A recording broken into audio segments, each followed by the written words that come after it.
నమస్తే. మరి ఈరోజు భారతదేశం అంతా బయటున్న హిందువులందరూ కూడా జై శ్రీరామ్ జై శ్రీరామ్ జై శ్రీరామ్ ఇదే నామస్మరణ. మరి ఈరోజు ఎంతో సంతోషంలో ఉన్నారు అందరూ కూడా.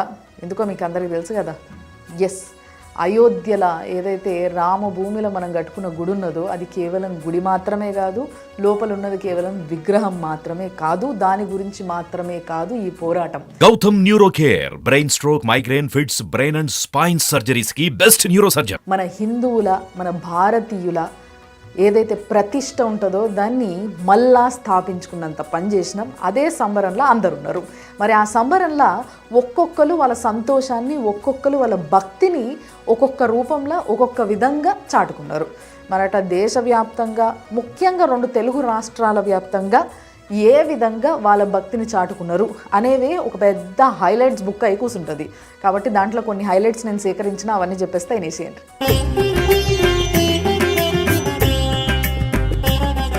ఈరోజు ప్రపంచంలోనే 3వ అతిపెద్ద హిందూ మందిరం ఏంది అని అంటే అయోధ్య రామ మందిరం అని గర్వంగా చెప్పేసుకోవచ్చు మనము. మరి అది ఇంత గర్వంగా చెప్పుకోవడానికి కారణాలల్లో చాలామంది ఉన్నారు. అలా ఒకరిని మాత్రం మనం తలుచుకోవాలి. ఎవరు అని అంటే ఆయన్నే జగద్గురు రామభద్రాచార్య గారు. ఎస్, ఈయనని చాలాసార్లు మనం స్క్రీన్ పైన చూస్తుంటాము. మోడీ గారికి చాలా దగ్గర మనిషి. కాబట్టి ఈయన చేసిన పని ఏంటి అని అంటే, ఇప్పుడు కోర్టు దాకా ఒక విషయం పోయిందంటే అది అందరికీ తెలిసిన సీక్రెట్ అయినప్పటికీ డెఫినెట్లీ మనము ఎవిడెన్సెస్ ఇవ్వాలి. సో ఇది రామ జన్మభూమి, అయోధ్య అనేది ఏదైతుందో అది రామ జన్మభూమి అని చెప్పడానికి ఏవైతే ఎవిడెన్సెస్ కావాలో పురాణాల నుంచి సేకరించి ఎన్నో విధాలుగా అవి తీసుకుపోయి కోర్టుకి ఇవ్వాల్సిన టైం వచ్చినప్పుడు ఈయననే, ఈ గురువు గారే తీసుకుపోయి ఇచ్చిర్రు అన్నట్టు.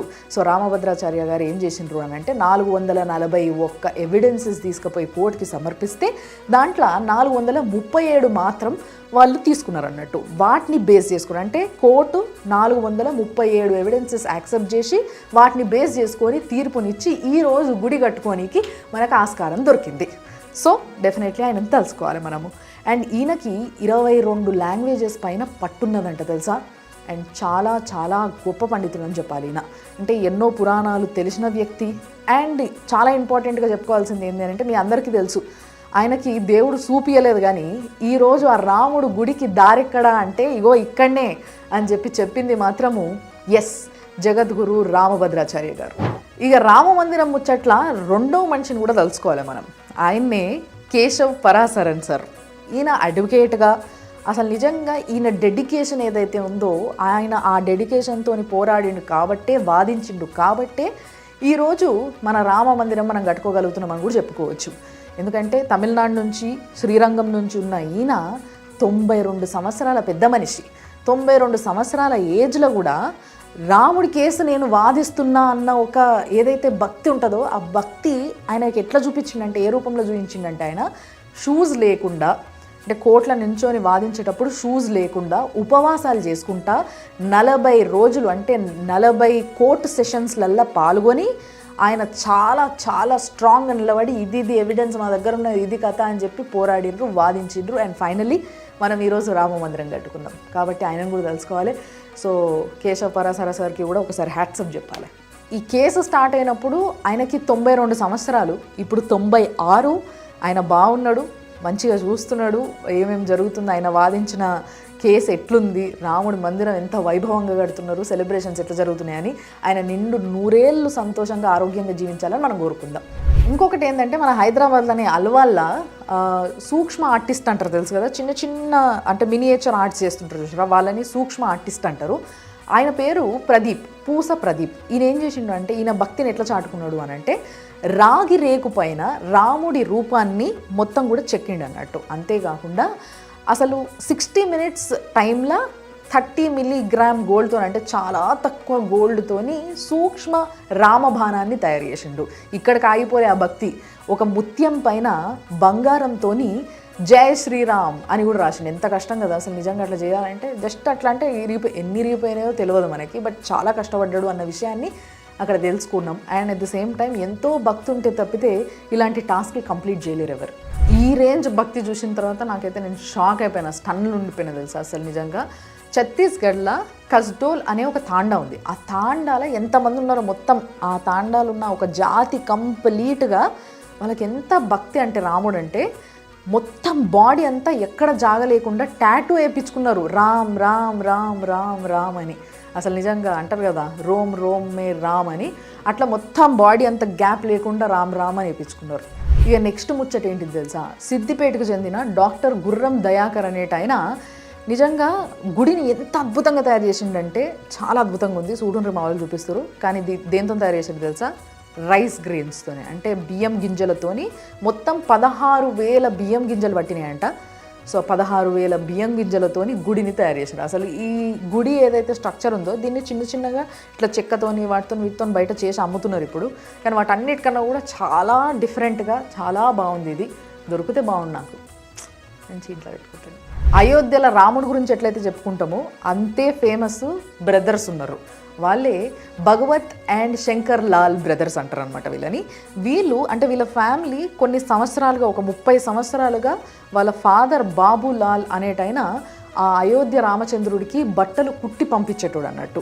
ఇప్పుడు ఆ బాలరాముడిని ప్రతిష్ఠించిన తర్వాత ఆయనకి తొడిగిన బట్టలు ఏవైతే ఉన్నాయో అవి మొత్తం సిల్వర్ థ్రెడ్స్ బంగారు దారాలతోని తయారు చేసి రాముడికి పంపించింది ఈ బ్రదర్సే అన్నట్టు. భక్తి అనేది ఉంటుంది చూసిర్రా, ఇది ఎవరైనా కదిలిస్తుంది అబ్బా. ఏ ఏజ్ గ్రూప్తో కూడా సంబంధం ఉండదు అసలు. దానికి ఒక మంచి ఎగ్జాంపుల్ ఉంది నా దగ్గర.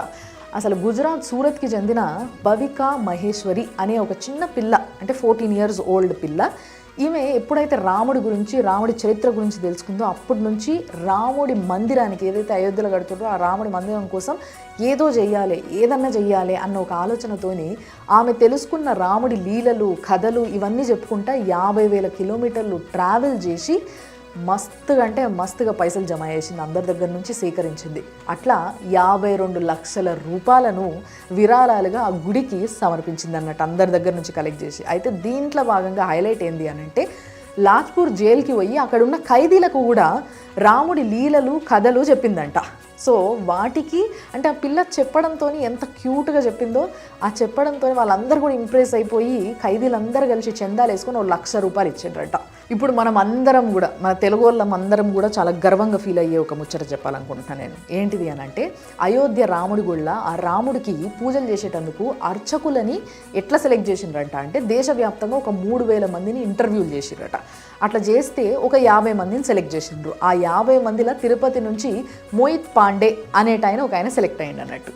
మీకు ఒక విచిత్రమైన భక్తి గురించి చెప్పాలనుకుంటున్నాను నేను. అంటే భక్తి ఒక్కొక్కరు ఒక్కో రూపంలో, ఒకళ్ళు పైసా స్పెండ్ చేసి, ఒకళ్ళు పని చేసి అంటే హార్డ్ వర్క్ చేసి, ఇట్లా ఒక్కొక్కరు ఒక్కో రూపంలో భక్తిని తెలుపుకుంటే, ఒక ముసలామె జార్ఖండ్కి చెందిన సరస్వతి అనే ఒక పెద్ద మనిషి ఆమె భక్తిని ఎట్లా తెలుపుకుంది తెలుసా, ఒక 32 సంవత్సరాల నుంచి ఎప్పుడైతే బాబ్రీ మసీద్ కట్టినరో, రాముడి గుడిని కూల్చేసి, అప్పటి నుంచి వెళ్ళి ఇప్పటిదాకా మౌనవ్రతంలో ఉందన్నట్టు.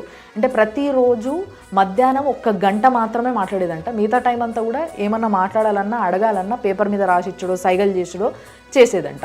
కానీ ఎప్పుడైతే 2020లో మోదీ గారు ఈ గుడి కడుతున్నాం మనం, అయోధ్య రామ్ మందిర నిర్మాణం జరగబోతుంది అన్న ముచ్చటిని అనౌన్స్ చేసిండ్రో, అప్పటి నుంచి వెళ్ళి ఇంకా ఆ 1 hour కూడా మాట్లాడకుండా అసలు కంప్లీట్గా మౌనవ్రతంలో ఉందన్నమాట.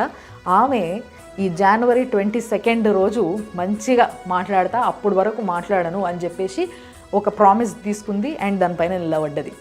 ఇట్లా 1, 2 ఇంకెన్నెన్నో ముత్యాల దండల గురించి చూసిండ్రు నేనే చెప్పంగా, అండ్ బంగారు పాదాల గురించి విన్నారు నేను చెప్పిన అది కూడా.